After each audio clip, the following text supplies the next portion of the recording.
اس لیے بالواسطہ طور پر انڈائریکٹلی امریکہ اور اس کے مغربی اتحادی جو ہیں وہ ذمہ دار ہیں، چونکہ وہ اس کردش ایشو کو بہت سیریسلی نہیں لیتے اور کردز کو وہ دہشت گردوں کے طور پہ ٹریٹ نہیں کرتے۔ یہ اور بات ہے کہ PKK کو بہت عرصے سے امریکہ نے، فرانس نے اور یورپ کے اکثر ممالک نے ایک دہشت گرد تنظیم قرار دے رکھا ہے، اس کو اپنی انٹرنیشنل ٹیررسٹ واچ لسٹ میں بھی رکھا ہے، لیکن کردش کی جو نیشنلسٹ موومنٹ ہے اس سے امریکہ کا اسٹیٹ ڈپارٹمنٹ، امریکہ کی انٹیلیجنس ایجنسی جو ہے بہت سمپیتھیٹک ہے۔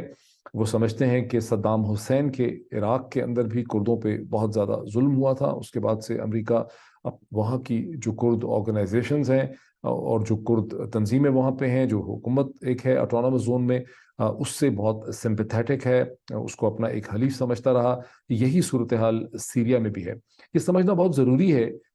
کہ کرد ایک الگ قوم ہے جو دنیا کے کم از کم 4 ملکوں میں کبھی وہ ایک الگ قوم تھے۔ صلاح الدین ایوبی ایک کرد تھے جو 12ویں صدی کے مسلمان جرنل تھے، جو اس وقت سلطان بھی تھے، اس وقت ایک انڈیپینڈنٹ ریپبلک کو وہ ہیڈ کرتے تھے، ایک پوری مسلم ایمپائر کو آپ کہہ سکتے ہیں ہیڈ کرتے تھے۔ تو سلطان صلاح الدین ایوبی جو ہیں وہ سب سے ممتاز مشہور کردش لیڈر ہیں گزشتہ 1000 برس کے، اور مغرب کے جو ہسٹورین ہیں، مغرب کے جو فورن آفیسز ہیں، وہاں کے جو اکیڈیمیا ہیں، وہ کرد کو بہت ہمدردی کے ساتھ دیکھتے ہیں، ان کو ایک بڑی غیور قوم کے طور پر ان کو دیکھا جاتا ہے۔ امریکہ کے اندر کرد امیگرنٹس جو ہیں وہ بہت بڑی تعداد میں پائے جاتے ہیں، یہاں ان کے ایکیڈیمکس بھی ہیں، پروفیسرز بھی ان کے اوریجن کے پائے جاتے ہیں، یا ان کی ورکنگ کلاسز اور پروفیشنلز جو ہیں وہ بھی پائے جاتے ہیں۔ یہ جو کرد قوم ہے یہ کم از کم 4 ملکوں میں بٹی ہوئی ہے، جس کی بہت بڑی تعداد ترکی کے اندر ہے، لیکن یہ سیریا میں بھی پائے جاتے ہیں، یہ عراق میں بھی پائے جاتے ہیں، اور یہ ایک ہی ٹیریٹری ہے جو بٹی ہوئی ہے ان 4 ممالک میں، اور ایران میں بھی ہے۔ ایران واحد ملک ہے جہاں کردوں کے ساتھ کوئی بہت برا سلوک عصر حاضر میں نہیں کیا گیا۔ اس کے علاوہ عراق میں بہت برا سلوک کیا گیا، سیریا میں برا سلوک کیا گیا، اور ترکی کی جو ہسٹری ہے کردوں کے ساتھ وہ بھی اچھی نہیں ہے۔ 1974 میں عبداللہ اوشلان نے PKK کو کریٹ کیا۔ عبداللہ اوشلان خود استنبول اور انقرہ یونیورسٹی کے اندر اس وقت ایک اسٹوڈنٹ تھے۔ انہوں نے پہلے ایک لیفٹ اورینٹڈ لیفٹسٹ آرگنائزیشن کھڑی کی۔ PKK ایک لیفٹسٹ آرگنائزیشن تھی جس نے ترکی کی فوج اور ترکی کی حکومت پہ حملے کرنے شروع کر دیے۔ 1974 سے لے کے 1993 تک، جب پہلی دفعہ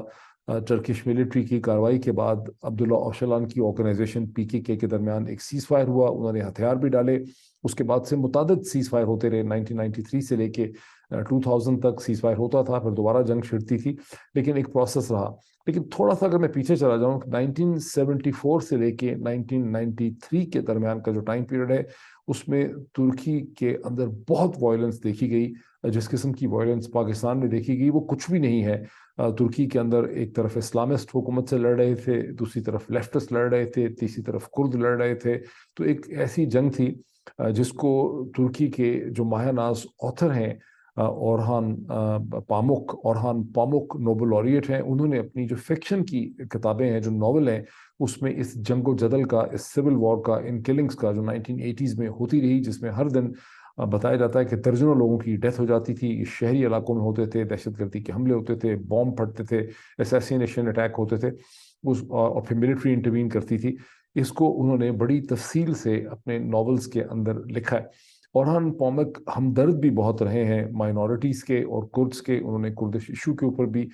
بہت زیادہ لکھا ہے، اور اس وجہ سے ترکی کی حکومت جو ہے وہ اپنے اس مایہ ناز آتھر کے بہت خلاف رہی ہے۔ ایک سے زیادہ دفعہ ان کی بڑی سرزنش کی گئی، ان کو عدالتوں نے جرمانے بھی